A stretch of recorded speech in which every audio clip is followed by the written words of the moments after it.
Bună, dragii mei! Bine ați venit la previziunile pentru energia lunii iulie. Acestea se aplică pentru toți cei care au ascendentul, soarele și luna în Taur. În prima parte a emisiunii voi descrie tranzitele astrologice din această lună și apoi vedem ce ne spune energia prin cărțile de oracol, prin cele de tarot, dar și prin talismane. Vă doresc tuturor să aveți o lună minunată și vă mulțumesc pentru vizionare.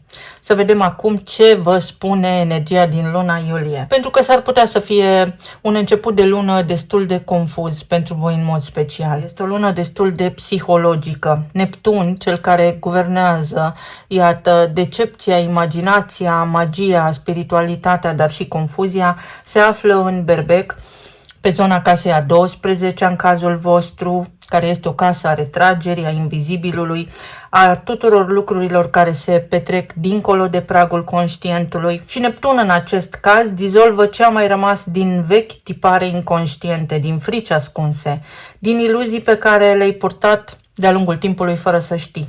Neptun staționează retrograd la început de lună, mișcarea lui devine și mai interioară, și mai adâncă, și mai psihologică. Nu este un moment de acțiune, este un moment de lăsat să se ducă ce nu mai este al tău. Să analizezi, să te gândești ce nu te mai ajută pentru că ții degeaba cu mâinile de ceva ce realmente trebuie să plece, chiar dacă nu știi ce anume pleacă. Trebuie să stai în prezență și să fii în simțire. Apoi Venus, zeița frumuseții, cea care guvernează banii și relațiile, își schimbă semnul, părăsește leul și intră în Fecioară pe casa a 5-a. Aici vorbim despre iubiri romantice, despre creativitate, despre joacă, despre exprimare personală, despre copii. Venus va forma un aspect tensionat cu Uranus care este în Gemeni. De pe casa a doua în cazul vostru, și casa a doua reprezintă banii, valorile personale, resursele proprii, stima de sine. Această tensiune, această quadratură este un fel de frecare între două energii care nu se înțeleg ușor. Venus, pe de o parte, în Fecioară pe casa a 5-a, vrea plăcere, vrea bucurie, vrea să se exprime și vrea frumusețe, iar Uranus pe casa a doua în Gemeni aduce o surpriză financiară sau o schimbare bruscă în valorile tale. Asta poate însemna că s-ar putea să vă vină idei să cheltuiți bani pe produse de înfrumusețare sau pe lucruri care vă fac plăcere sau pe lucruri absolut copilărești sau de care nu aveți neapărat nevoie, iar Uranus în Gemeni să vă aducă o surpriză, să vă dați seama că atunci când vreți să faceți plata, spre exemplu, nu ați verificat contul, nu aveați bani suficienți, tot felul de lucruri neașteptate. Concret, poate fi vorba despre o cheltuială neașteptată legată de mici plăceri, așa cum am spus, o decizie impulsivă în legătură cu banii sau o revelație despre ceea ce prețuiești cu adevărat și pe ce merită să dai acum banii, în ce merită să investești. Nu luați în această perioadă decizii majore, mai degrabă planificați, gândiți-vă, analizați pe îndelete. Apoi avem evenimentul de lună nouă din Rac, se produce pe casa a 3-a, pe casa comunicării, a gândirii, a relațiilor cu frații și cu vecinii, cu familia extinsă sau pe zona deplasărilor scurte. Luna nouă întotdeauna este un moment de început, o sămânță plantată, ceva nou pornește în felul în care comunici, în ideile pe care le pui în mișcare, în conversațiile care contează. Poate începi să scrii ceva, poate vorbești despre ceva ce ai ținut pentru tine, poate te apropii din nou cu familia extinsă, poate în unele cazuri vizitezi locurile natale, poate te gândești să schimbi cartierul în care vrei să cumperi sau să închiriezi o nouă casă. Este un moment bun să te întrebi ce ai de spus și nu ai spus încă, practic. Iar acum energia te împinge să fii mai optimist și mai volubil, fie ce o fi. Pe 20 și 21 iulie se produce ceva rar și extrem de important. Jupiter, deja intrat în Leu, pe casa a 4-a la voi, casa căminului, a familiei, a rădăcinilor, a fundației interioare, a trecutului, formează în aceeași perioadă 3 aspecte majore cu planetele lente. Un trigon, un aspect benefic cu Neptun din casa a 12-a, o opoziție, un aspect de tensiune cu Pluton din casa a 10-a și un sextil, tot un aspect benefic, cu Uranus din casa a 2-a. Iar asta se traduce precum urmează. Casa a 4-a este fundația ta, locul de unde pornești, spațiul tău intim. Jupiter în această zonă ne arată că ceva crește, se deschide, devine mai generoasă această zonă, este ceva de bine aici.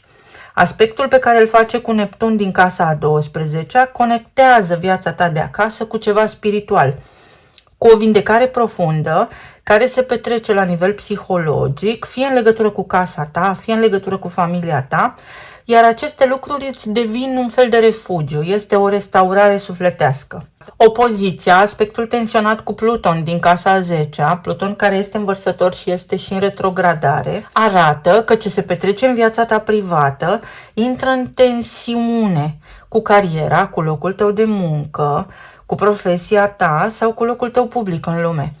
Ceva din fundația ta vrea să se transforme și această transformare are un ecou în ce construiești tu la nivel profesional. Aspectul benefic pe care îl formează Jupiter cu Uranus în casa a doua aduce o oportunitate neașteptată de a-ți îmbunătăți situația financiară sau aduce o oportunitate de a-ți redefini valorile, pornind chiar de acasă.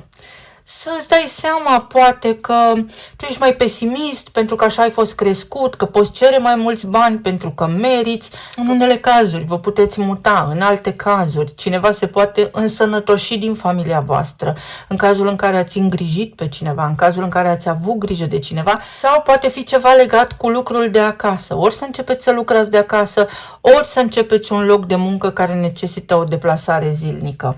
Apoi Mercur, care este în Rac, își reia în sfârșit mersul direct pe casa a treia. Și aici a fost în perioada de retrogradare destul de mult timp și poate a blocat sau a încălcit comunicarea, mesajele, conversațiile importante, poate chiar și deplasările scurte. Vestea bună este că încep să se miște lucrurile din nou, poți semna contracte, că ceea ce ai descris poate fi scris, în sfârșit te înțelegi în aceeași limbă cu cineva, mintea ta redevine fluentă, nu mai ești așa confuz. Soarele își începe tranzitul prin Leu și se alătură lui Jupiter pe casa a patra, adică la tine acasă, alături de familie. Urmează câteva săptămâni în care ori stai mai mult acasă, ori se întâmplă ceva benefic la tine în casă, ori îți vin idei în legătură cu spațiul în care locuiești, ori vrei să fii alături de familie. Jupiter lângă Soare, practic, în cazul în care, spre exemplu, vrei să vinzi un imobil, ai șanse reale, iei mai mulți bani pe o proprietate pe care o ai la vânzare. Este ceva extrem de benefic pentru tine. Apoi, spre sfârșitul lunii, sigur că se mai întâmplă lucruri, este o lună destul de încărcată energetic. Pe 26 iulie se produc două lucruri simultan din punct de vedere astrologic. Saturn staționează și el retrograd în Berbec, tot în casa a 12, alături de Neptun, care face același lucru. Saturn este planeta structurii, a disciplinei, a timpului și a limitelor. Când intră în retrogradare pe casa a 12-a, Saturn cere să revizuim structurile invizibile ale vieții noastre. Iar în cazul tău vorbește despre temeri ascunse, despre limite autoimpuse, tipare inconștiente care îți modelează existența, dar fără ca tu să-ți dai seama. Această casă a 12-a este casa autosabotajului și poți scăpa de asta. Uranus în Gemeni pe casa a doua îți crește stima de sine, iar acum Saturn și Neptun sunt în retrogradare pe zona inconștientului colectiv și te pot ajuta alături de Uranus și alături de Jupiter să-ți crești stima de sine, să-ți vindeci obiceiurile, programele pe care le-ai moștenit, felul tău de a fi pentru a fi o versiune mai bună de-a ta. Dar nu în ultimul rând să scapi de frici, de tot ceea ce îți este ție frică, să conștientizezi măcar care-ți sunt fricile și cum poți scăpa de ele. Și tot în aceea zi, nodurile lunare își schimbă axa pentru 1 an și jumătate. Nodul nord intră în Vărsător pe casa a 10-a și îl va întâlni pe Pluton, care este tot în Vărsător, iar nodul sud intră în Leu pe casa a 4-a, alături de Jupiter și de Soare. Nodurile nu sunt planete, sunt două puncte matematice care marchează direcția evolutivă a sufletului nostru, atât individual cât și la nivel de colectiv. Nodul sud arată ce lăsăm în urmă, tiparele vechi, iar nodul nord arată unde mergem și ce trebuie să construim. Nodul sud pentru voi în casa a 4-a înseamnă că tiparul vechi al retragerii în privat, al izolării, al rămânerii în confortul familiarului, al construirii vieții doar în jurul căminului și al siguranței interioare este gata să fie eliberat. Adică poate fi un tipar de a face doar ceea ce vă este vouă cunoscut. Să mergeți pe o potecă, dar bătătorită deja de altcineva înaintea voastră. Nu că familia și rădăcinile nu ar conta, sau nu că până acum nu ați fi făcut bine ceea ce ați făcut, dar vi se cere inovație cu Uranus pe casa a doua, o scânteie de geniu. Iar nodul nord în leu pe casa a 10-a arată direcția următorilor ani. Cariera, vocația, locul vostru vizibil în lume, chemarea publică. Se face o trecere de la adăpost la a construi ceva care rămâne și este vizibil pentru toată lumea.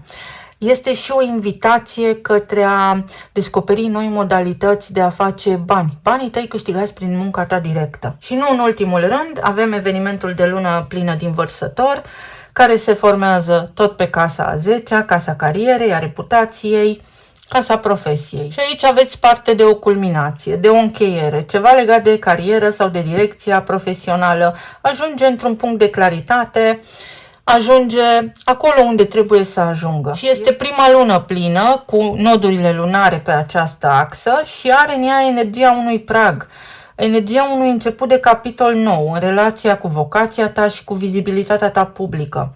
În aceeași zi, Jupiter face conjuncție exactă cu Soarele din Leu pe casa a 4-a și este una dintre cele mai generoase zile ale anului pentru tot ceea ce ține de casă, de familie, de rădăcini, de fundația interioară. Dacă există ceva ce vrei să consolidezi sau să celebrezi în viața ta privată, această zi este una extrem de benefică. Și aici pot să mă gândesc la următorul lucru. Uite, să spunem că poți fi promovat, spre exemplu, sau iei acum o decizie de a-ți găsi un alt loc de muncă pentru a avea bani suficienți pentru a-ți cumpăra o casă. Este doar un scenariu ipotetic, dar susținut de această configurație astrală. Ca și concluzie, iulie este o lună bună pentru tine. Este și o lună care te împinge treptat din aproape în aproape la suprafață, spre lume, spre vocație, să fii vizibil. Interesant, să știți că în august vom avea și eclipse. Și ați văzut că nu este nimic întâmplător, că un lucru duce la altul. Modalități noi de a face bani. Să vedem ce ne spune și oracolul. Avem cimbrul, prezență și conștiință de sine, și planificare și intenții noi, când se produce luna nouă. Foarte interesant. Luna nouă în Rac pe casa a 3-a. Pot fi niște diplome, pot fi niște cursuri la care vă înscrieți, poate fi o decizie de moment, dar este o decizie care vă ajută sau poate fi o colaborare, pot fi niște discuții, dar discuții care produc revelații în viața voastră, începutul unei colaborări care vă propulsează așa în centrul atenției cuiva. Este și o etapă în care să deveniți conștienți de faptul că poate vă este teamă de succes, poate vă este teamă să inițiați ceva, să începeți ceva, vă este teamă de schimbare. Iar aici avem siguranță, confort și conexiune spirituală. Da, s-ar putea să vă fie teamă să vă îndepărtați de casă sau să vă îndepărtați de ceea ce știți voi cel mai bine să faceți. Energia din această lună vă împinge puțin către inovație și către necunoscut. Iar aici avem obscuritate și sentimentul de a ne simți pierduți. Luna iulie te ajută să ieși din izolarea casei a 12, unde sunt Saturn și Neptun acum, și să faci un pas înainte către scena publică, să faci un pas înainte către un nou fel de a fi realmente. Mi-au căzut din mână pajul de cupe și împărăteasa. Îi vom lăsa aici pe zona de relații. Împărăteasa este chiar cartea voastră. Să nu te mai temi de începuturi. Pentru că există așa o senzație de genul nici măcar nu vreau să încerc. Exact așa spun cărțile acestea. Decât să pierd, mai bine nu încerc. Decât să dau greș, mai bine nu încerc. Pe zona de relații avem împărăteasa, pajul de cupe, 10 de bâte și regina de cupe. În acest sens, pe zona de relații, unii dintre voi s-ar putea să încheiați o relație care a fost extrem de epuizantă la nivel emoțional. Și pentru că avem tranzite în casa a patra, să fie vorba despre o mutare, despre acel curaj nebun de a face o schimbare, pentru că vă susține profesia, pentru că vă susține partea financiară, să fiți independenți și pe cont propriu, în unele cazuri. Pentru alții dintre voi s-ar putea să fie vorba despre decizia de a face un copil sau decizia de a începe ceva pe cont propriu, o afacere de acasă sau o afacere cu familia sau să semnați niște contracte, niște colaborări, care sigur că vor fi destul de benefice pentru voi din punct de vedere financiar, pentru că aveți aici împărăteasa, care este arcana voastră. Pentru alții dintre voi este o perioadă în care conștientizați în unele cazuri cât dați și cât primiți. Unul dintre voi este la etapa de paj, iar celălalt dintre voi la etapa de regină. Regina este matură emoțional, în timp ce pajul nu este matur emoțional și fluctuează foarte mult emoțional. Ori voi aveți această caracteristică, ori partenerii voștri de viață fluctuează destul de mult, indiferent de vârsta pe care o au, se poartă precum niște copii. Iar asta pe voi vă epuizează energetic, pentru că este o parazitare energetică. Cimbrul, ca și plantă, luptă, să spunem, împotriva paraziților, și energetici, dar și fizici. În acest sens și în această direcție, energia vă spune: dacă voi vă apreciați mai mult, veți înțelege și veți putea vedea că este în siguranță să vă îndepărtați de acei oameni care nu se ridică la nivelul vostru energetic, nici la nivelul vostru de așteptări, și că există viață și după această relație care oricum nu te satisface. Pentru alții dintre voi pot fi niște etape de final ale copiilor voștri sau poate fi aici un pic de stres, probabil pentru că vor intra copiii în vacanță și nu știți exact cum să gestionați timpul lor liber pentru că voi sunteți ocupați. Veți găsi soluții și veți vedea că lucrurile, chiar dacă acum nu se întrevăd a fi ușoare, vor fi mai ușoare decât le gândiți voi. Poate fi ideea de mamă, ceva ce are legătură cu mama voastră, sprijin din partea mamei. Este o energie feminină foarte puternică aici, dar este și foarte mult preț pe voi înșivă. În alte cazuri, este o persoană care în sfârșit iese din această etapă de izolare, de confuzie și vă vede exact așa cum sunteți, capătă încredere în sine, este sigură pe sine această persoană și se deschide către o relație cu voi, vă spune, vă caută, pentru că voi sunteți arhetipul împărătesei, adică nu se poate abține, nu poate rezista. 9 de spade și asul de bâte. Se oprește o furtună. Exact ăsta este mesajul pentru voi în iulie. Se oprește furtuna, se oprește agitația și focul vostru va fi direcționat către creativitate, către lucruri concrete, către acțiune foarte clară, nu ca înainte agitație mentală care vă scoate din minți și care vă produce nervozitate. Aici este o intenție clară a cuiva, ori a voastră de a scăpa de stres, ori rezolvați ceva ce v-a stresat în relația cu ai voștri copii, ori copiii voștri rezolvă, dacă sunt adulți, niște lucruri care i-au stresat pe ei înșiși, ori pur și simplu viața voastră la nivel amoros devine din ce în ce mai stabilă, mai clară, începeți să ieșiți la întâlniri cu cineva, cineva își arată interesul față de voi. La nivel financiar, spânzuratul, lumea și 6 de monede, apar schimbări în rutina voastră și în profesia voastră, acolo unde intră în acest moment nodul nord învărsător. Vi se schimbă direcția în viață, direcția în carieră, vi se schimbă unora dintre voi inclusiv vizibilitatea în lume și statutul public. Poate fi vorba despre o negociere, o încheiere, puteți negocia ceva la actualul loc de muncă, spre exemplu, și dacă nu vă convine, să nu vă fie teamă, să începeți ceva nou, pentru că în acest moment cărțile arată că bateți pasul pe loc. În alte cazuri se deblochează ceva legat de finanțele voastre, începe să meargă treaba, dar aici energia mai menționează și un act de curaj. Curaj pentru că nu ai nimic de pierdut. Cu Venus pe casa a 5-a, s-ar putea să fiți foarte chibzuiți în unele cazuri, iar energia să vă spună, ok, ești foarte chibzuit, dar s-ar putea să fie nevoie să investești în ceva pentru a putea beneficia de acel succes la care te gândești. 3 de bâte, o etapă de planificare foarte puternică, ceva începe să se miște, și judecata, foarte mult discernământ, te trezești cumva la realitate, ești trezit la realitate, ești scos din rutina obositoare.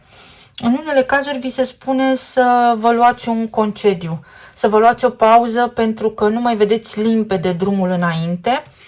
În alte cazuri s-ar putea să fiți singurul care câștigă bani pentru familia voastră, dar uite că se rezolvă prin sprijin și prin ajutor din exterior, fie se rezolvă ceva, aveți mai mulți clienți și vă permiteți o viață mai bună, se întâmplă ceva de bine. Dacă sunteți antreprenor sau la locul vostru de muncă vă găsiți un contract pe perioadă nedeterminată, puteți negocia, resemna o anexă, sunt niște acte oficiale care vă permit vouă să vă mențineți stilul de viață actual prin mai mulți bani.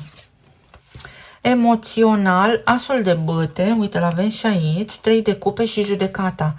Voi încheiați luna fericiți, bucuroși sau aveți nevoie de bucurie. Vi se trage așa un semnal de alarmă pe parcursul acestei luni, iar acest semnal de alarmă vă spune în felul următor. Cu Venus în Fecioară pe casa a 5-a s-ar putea să fiți foarte concentrați și să sacrificați toată bucuria vieții din dorința de a face bani, să prinși ca într-o roată fără să vedeți stânga-dreapta. Iar energia vă spune, stai puțin, bucură-te un pic de viață pentru că bucuria aduce mai multă bucurie. Emoțional va fi o lună mai bună, o lună în care vă regăsiți pe voi înșivă. Vă revine pofta de viață și cheful de a trăi. Regina de bâte. Poate fi și o veste neașteptată, cineva să intre în viața voastră neașteptat. Poate fi un partener din trecut care acum își revizuiește comportamentul. Pot fi niște discuții care reiau anumite lucruri în viața voastră. Regele de spade, o persoană care a analizat foarte mult sau voi veți avea de analizat foarte mult ce aveți de făcut de acum înainte.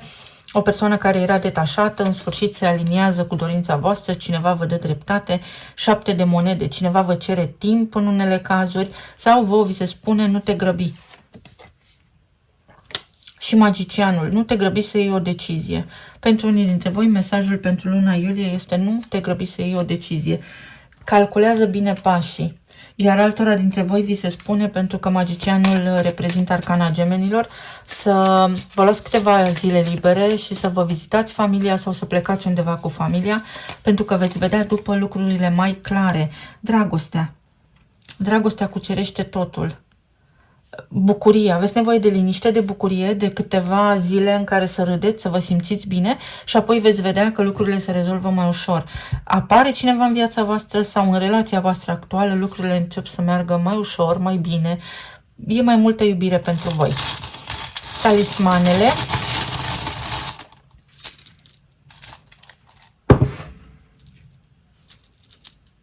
Uite, vi se spune să nu vă mai stresați și nici să nu mai fiți triști, pentru că există și iubire adevărată, există și iubire necondiționată, cineva vă poate iubi fix așa cum sunteți voi. Cineva care nu vă controlează, cineva care nu vrea să vă schimbe, cineva care vă acceptă și cu bune și cu rele. Te iubesc.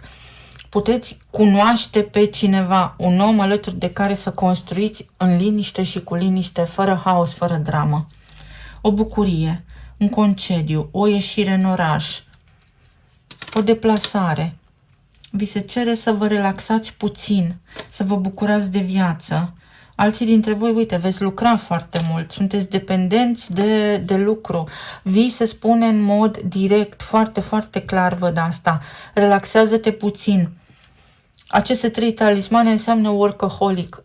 Nu doar banii îți aduc fericirea. Ai grijă și de sănătatea ta, bucură-te de viață, pentru că după s-ar putea să regreți. Aici sunt niște contracte semnate, ai o voce, ai ceva de spus, cineva îți spune ceva, închei niște colaborări, sunt mai mulți clienți sau trebuie să faci ceva să devii vizibil pentru a crește. Finalizezi niște proiecte importante și te bucuri. Avem semnul leului, până la jumătatea lunii Venus este în leu, apoi soarele intră în leu și nodul sud intră în leu. Nu repeta istoria familiei tale sau ai grijă sau să fii atent să nu repeți istoria familiei tale. Inițialele sunt P, E, M, X și M din nou. O bunică, ceva legat de o bunică, poate fi o moștenire în unele cazuri. Altora dintre voi vi se spune că aveți șanse reale să faceți o călătorie peste un ocean, o călătorie pe o distanță foarte lungă. Sunteți pentru, ori cunoașteți pe cineva, ori vă aliniați cu cineva, ori bateți palma cu cineva. Și toată lumea este de acord, este pe aceeași lungime de undă. Pentru alții dintre voi, uite, energia spune că din trecutul vostru se poate întoarce un ex, un fost partener. Dar pentru a rezolva, aici este numărul 13, pentru a încheia un conflict. Se poate încheia un conflict și voi să reluați relația, sau că este foarte bine că v-ați despărțit. Un mesaj, o notificare. O notificare despre un examen. Uite, sunt niște examene ale copiilor voștri sau voi. Dați un examen, vă înscrieți la niște studii, ceva ce vă ajută să creșteți și să evoluați. Este extrem de benefic.